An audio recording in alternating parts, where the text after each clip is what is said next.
everyone, welcome to another girly nostalgia video. I'll be collabing with Glitter M in this video, and together we will tell you about the short-lived Disney Princess Enchanted Tales. If you are old enough to create core memories in the late 2000s and like Disney princesses, you might remember what I call the gold dress era. It was a brief period of time where Disney princess merchandise gave the main 6 princesses gold dresses.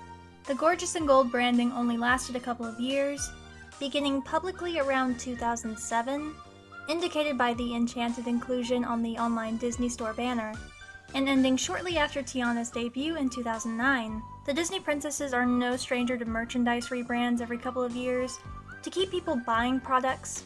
I personally love art that shows the princesses interacting like friends. It is so cute. Anyway, the reason I bring this up is because the Gorgeous and Gold line was originally planned to last longer, as it was supposed to tie into a direct-to-video franchise called Enchanted Tales. But hope, you might be asking. There's only one Enchanted Tales DVD. That's not enough to be a franchise. Well, we were robbed by John Lasseter, which is still better than the other things he did. Originally titled Disney Princess Fairy Tales, the first special was supposed to include Belle and an entirely different Aurora story. The first release trailer I could find is from Disney Princess Sing-Along Songs Volume 3, and it features some unfinished footage from the scrapped Aurora special. None of this was used in the final release. As I said before, the name of this special in this trailer is not Enchanted Tales, but instead Disney Princess Fairy Tales. This is from 2006, and every other trailer I found uses the Enchanted Tales title in various styles, so I'm going to guess that this is the first public trailer. I found one online marked 2005 and unreleased, but I don't think that's entirely accurate because it uses the final name and a lot more finished animation. There are a handful of promotional trailers that show us that the Kingdom of Kindness version of Enchanted Tales was pretty far into production, with some scenes and full songs having finished animation. Aurora's story in this version has her planning a surprise party for Philip, but the fairies take over despite Aurora wanting to set things up herself. And now she has to find a way to express those feelings without hurting Flora, Fauna, and Merryweather. Her trailer in 2007's Cinderella 3: A Twist in Time, which is peak cinema by the way, has her singing a cut song called When You Love Someone. And it is so cute! Till the big surprise, just to see the look in his eyes. When you love someone, really love someone, there's nothing that you wouldn't do. Keys to the Kingdom is fine, but this! I love this. Belle's Enchanted Tales song is You'll Never Lose This Love, and it is so sweet. It's a perfect lullaby, and I'm mad Belle's episode was never released. However, this small clip gives us an insight into what the story might have been. Chip runs away because he thinks his mother is mad at him, but once reunited with Belle's help, she explains to her son that even if she's mad, she'll never stop loving him. Never forget, you'll never lose this love.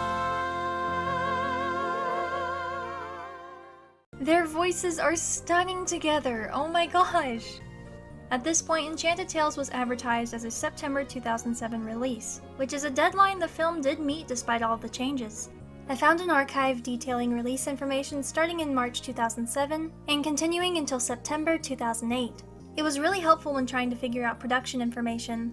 The first post shares a Variety article about Enchanted Tales, stating that Enchanted Tales Follow Your Dreams will feature new music and stories with the gold versions of Sleeping Beauty, Jasmine, and Belle, and then elaborating on the gold color branding.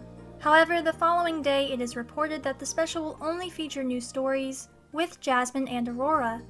This is the first mention of Belle being cut. Throughout April, May, and June, there is a steady flow of merchandise, but things get a little crazy starting on June 27th, where it is announced that Disney is ending production on all direct-to-video sequels. I'll come back to this point later in the video, but this is a date to remember. Disney continued to promote Enchanted Tales online and put the DVD up for pre-order on August 4th. The post for this day is interesting because it's the first mention of the planned Cinderella and Mulan DVD, although the writer says this news should only be viewed as rumor, especially since, according to Disney's official site, Disney Princess Enchanted Tales Follow Your Dreams will contain a bonus feature entitled You'll Never Lose This Love. which is the music video featuring Belle. This would make one presume that the next volume of Enchanted Tales will feature Belle, and that the music video is being used as promo for the second volume of Enchanted Tales. I can see where they're coming from. Instead of wasting the somewhat complete Belle story, they could have just moved it to a second volume. We know that isn't what was planned now, but at the time I would have believed this. Despite the ongoing speculation about the second volume, Enchanted Tales Follow Your Dreams released on September 4th, 2007, and it didn't sell well for a Disney product. But that doesn't mean the special itself isn't good. Glitter M and I will discuss the 2 completed stories to see if this was actually worth releasing or if this should have been cancelled with the other Disney Toon Studio productions. Hello everyone, it's me, Princess Aurora. It's nice to see you. I'm so glad you're here. Aurora's story is first. It begins with her directly talking to the audience. This is cute, but can we do a quick comparison of Aurora's old and new voice? Yes, Father said there'd be papers to sign. I've been quite busy with the banquet, but I'm happy to begin if you'll just hand me the first one to read. Really not supposed to speak to strangers, but we've met before. I've got the keys to the kingdom, and soon they will see. They gave them to the right one, to me. I know you, the gleam in your eyes is so familiar a gleam. I think her new voice is really sweet sounding, but I miss the maturity of her old voice, especially when singing. I'm pretty sure her actual voice actress really hated the special. So, whoops.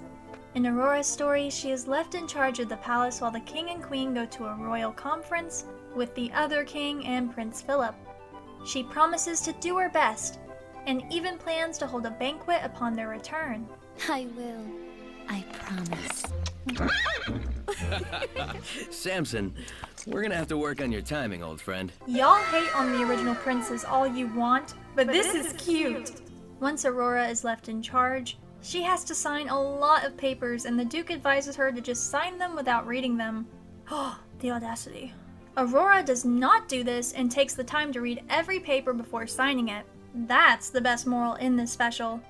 Don't sign something you don't read. Realizing that King Hubert left his speech, Aurora sends Flora, Fauna, and Merryweather to deliver it to him. However, before Merryweather leaves, she gives Aurora her wand, just in case she gets overwhelmed.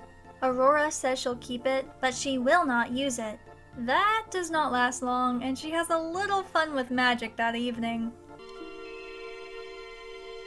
Make my dress a beautiful ball gown.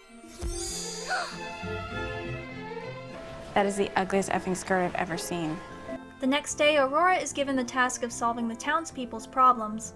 She does pretty well at first, but soon finds herself overwhelmed. Once again, she caves into using magic, but this time things get very chaotic.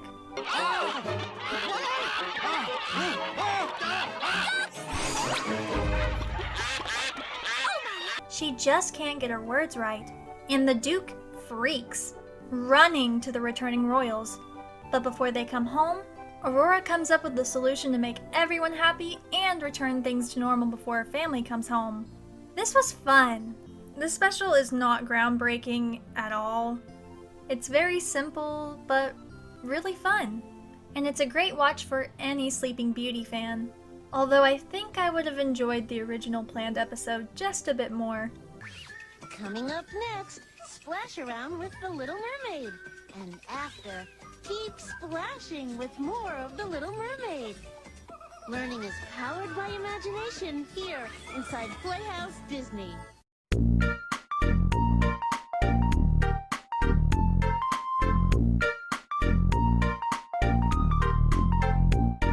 Disney Princess Castle. Come in and be our guest. Hurry up, Cinderella. A special night's planned. Time for a bubble bath. Disney princesses, fairest in all the land. Aha! The carousel coach arrives. Ready, Belle? Take us for a ride. Back to our castle after the ball. A dream come true for all. You assemble Talking Castle. Batteries not included. Dolls and coach each sold separately. Tomorrow, Disney Channel wants you to get animated, beginning with Cinderella 2, Dreams Come True. Someday I'll get this princess thing right. Splendid! Get Animated begins with Cinderella 2, Dreams Come True. Tomorrow at 8/7 Central, only on Disney Channel. Now let's talk about Jasmine. Many of you probably already know this, but Jasmine is the princess from the movie Aladdin. And so one of the big character traits that we know about Jasmine is that she is fierce. She is not someone who is just going to sit down and let things happen around her. She wants to be a part of it. She is an activist, and this is kind of what we see in this movie. I'm not just a peacock princess. I speak several languages. I can name every one of the 40 thieves. I'm just not living up to my full potential.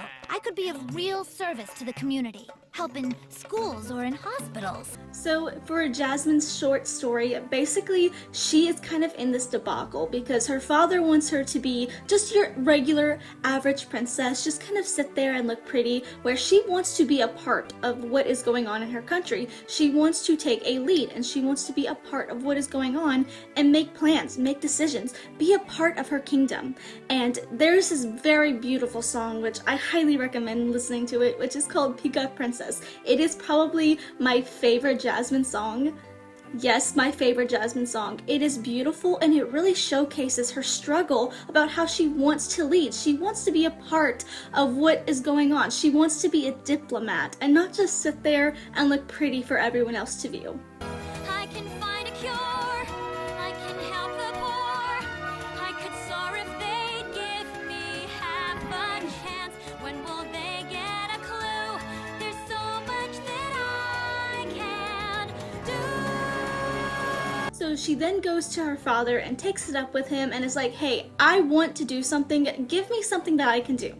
And as we know in the Aladdin Disney version, her mother sadly has already passed away. And so Jasmine, from what we can tell, was very close to her mother. She views her very highly, even though we, the audience, really don't get to see a lot of her mother. We know that she is very connected to her mother. And one of the ways that she wants to even further connect with her mother is through her mother's horse. Her mother has this horse. It is a beautiful stallion, pure white, and it is very rambunctious. Nobody can touch this horse. The only person who could touch this horse is her late mother. And so this horse has kind of made some problems and sadly has escaped. And so Jasmine takes the call to go after the horse and try to bring it back to the kingdom. When she does that, she finds that this is going to be much harder than she expected. She thought she could just waltz in and just like grab the horse, be like, hey, come on, let's go back. But instead the horse is like, no, I'm gonna be stubborn because you are not the woman who is my rider. My rider is dead. I don't want you. And so this kind of leads Jasmine down this rabbit hole of like, I have to understand this animal. I need to learn to communicate. I need to understand how this animal is feeling and try to reciprocate that. I can't force this animal to do anything, so I need to befriend it, be kind to it. I won't give up. That's one thing I swear will be true.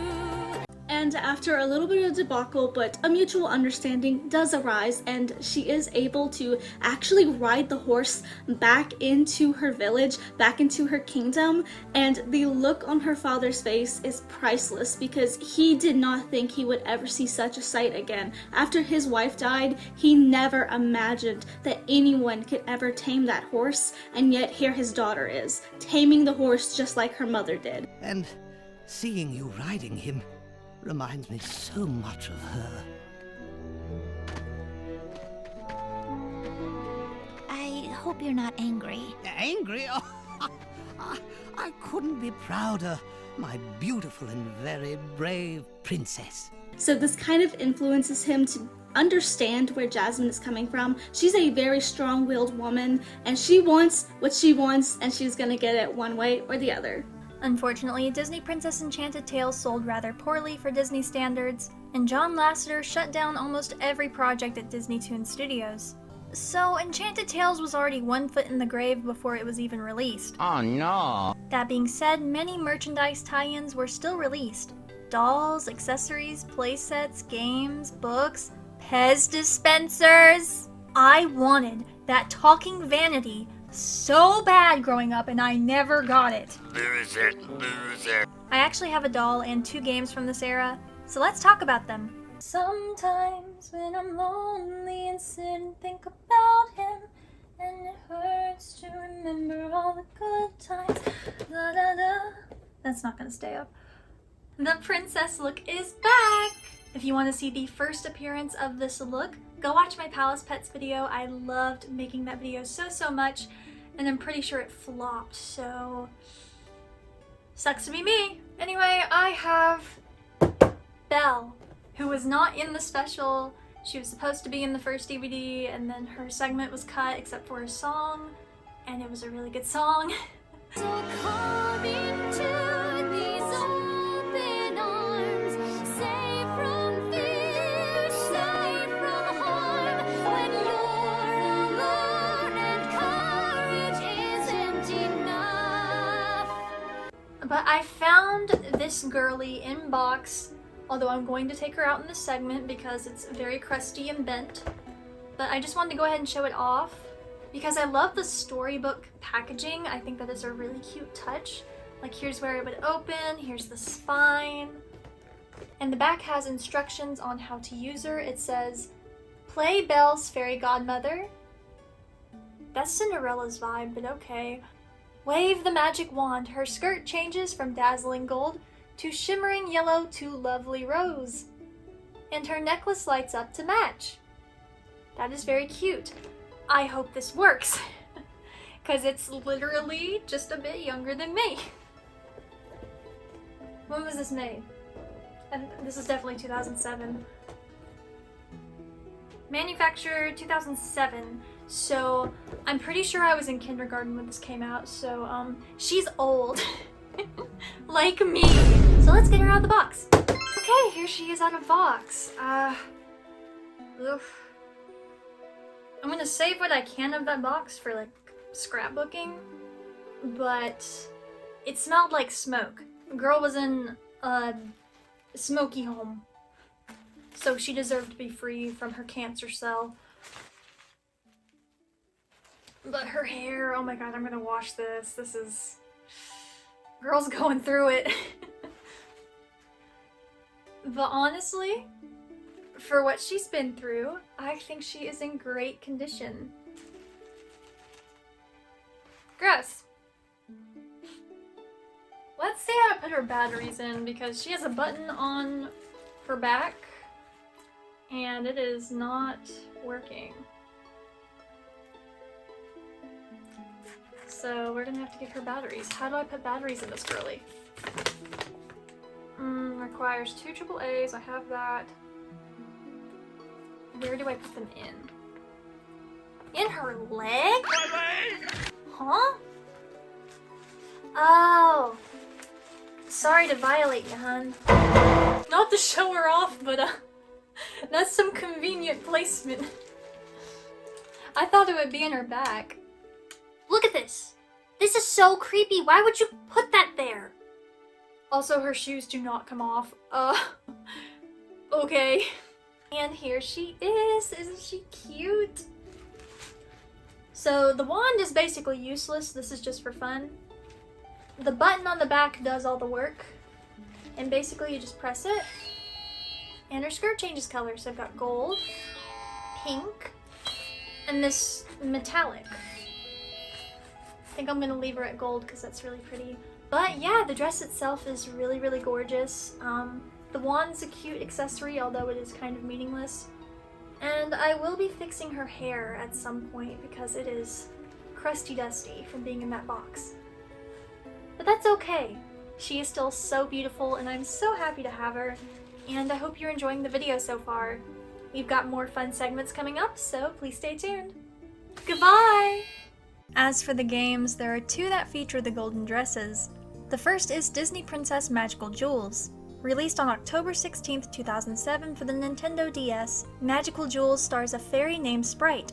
She needs to help Snow White, Cinderella, Aurora, and Belle travel through the various levels loosely based on their stories to collect the gems stolen by evil Elsa's first draft. The levels themselves are easy. You use the DS stylus to guide the princesses through the level, collecting jewels, special items, and gems. When you find a gem, you have to dodge the evil queen's ice attacks in a fun little minigame. Once you complete a princess's levels, you unlock her gold branding. I told you this was relevant. Jasmine and Ariel have minigames as well, but they aren't relevant to the main game. They're only included so they can be on the packaging. The same cannot be said for Disney Princess Enchanted Journey, which cuts Aurora entirely and gives Belle a quick bonus level that you can't play until the end of the game. That's literally it. Despite this, I have so much love for this game. On November 7th, 2007, Enchanted Journey was released for the Wii, earlier for the PS2. And it was my first video game ever. I want to say it was Christmas 2008, maybe 9. My brother and I were given a couple of games each for our new Nintendo Wii, because it was mandatory for every cool kid to have a Wii.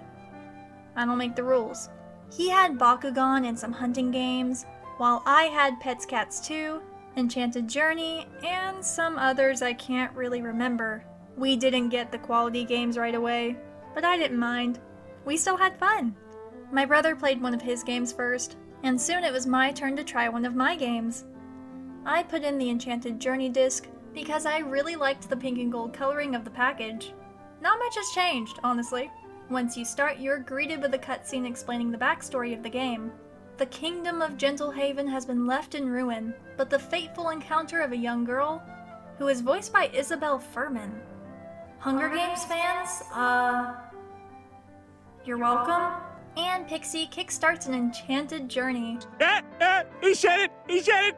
After naming and customizing your character, you can play or skip through the tutorial, and you're guided to a secret basement with portals to the worlds of The Little Mermaid, Snow White, Aladdin, and Cinderella. Beauty and the Beast is here too, but we can't get to Belle yet. The developers are quite literally gatekeeping Belle. You're advised to play in the order of Ariel, Jasmine, Cinderella, and Snow White, as each world has varying difficulty. I played it in order for this video, but I have the most fond memories with Cinderella's world. I remember thinking her pink castle was the coolest place ever, even though it's barely in the game. Anyway, each world has 3 chapters. You can either play them back to back, or play one chapter in a world, and another for a different world. The game wants you to play in a certain order, but you don't have to. Each chapter has 2 or 3 minigames, some of which repeat through worlds. I'm sick of catching falling items in a basket you don't even know. The ones I remembered immediately were the octopus minigame, where Sebastian is being, inappropriately handled? Red light, green light in Jasmine's world. Fixing the clocks in Cinderella's world. Sorting colored gems in Snow White's world. And that minecart game. I remember this being way harder, and having my brother help me point the Wii remote in the right spot. Might have just been a TV issue, but in general this game is way easier than I remember. Probably because I am no longer a baby child. Each world you complete unlocks a shiny spot on the floor, and a new gem on your necklace. Once all 4 worlds are complete, you get to battle the big bad, who kind of reminds me of the pink lady from Bratz, but green. Don't ask me why. Her name is Zara, and she is the master of the bogs, who are the creatures you have to kill throughout the game.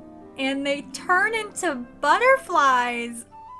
What? The final boss is extremely underwhelming, but once you beat the game, you unlock the golden dresses! And Belle's level, which is much shorter than the others. I would love to know if Disney Interactive and Papaya Studios had planned on giving Belle and Aurora full levels, but couldn't due to the holiday deadlines so many games have to make every year. I would love to see a remaster of this game on Nintendo Switch with added content, but I doubt that'll happen. Disney Interactive isn't what it used to be, and Papaya Studios became defunct in 2013. It's such a shame because I think Papaya Studios did a great job with Enchanted Journey. With more time and polish, Enchanted Journey could have been a timeless classic, especially for new gamers. Even so, I see a lot of nostalgia posts for Enchanted Journey. It's well loved and remembered online by the now grown-up little girls who played it all those years ago. I'm glad so many people have fond memories of Enchanted Journey, just like me. Against all odds, Enchanted Tales made its mark in Disney princess history. The Golden Era was a unique time for the Disney Princess line, and while it was canceled before it truly got the chance to flourish, I'm glad this era was a part of my childhood. Thanks for watching! I hope you enjoyed another Disney video. This is my first video post-graduation, and I'm really excited to put more time into my YouTube content. Subscribe so you don't miss it. I'm on TikTok and Instagram as well, so you should follow me there too if you like cute content. Lastly, troop on Hopelets, stay adorkable!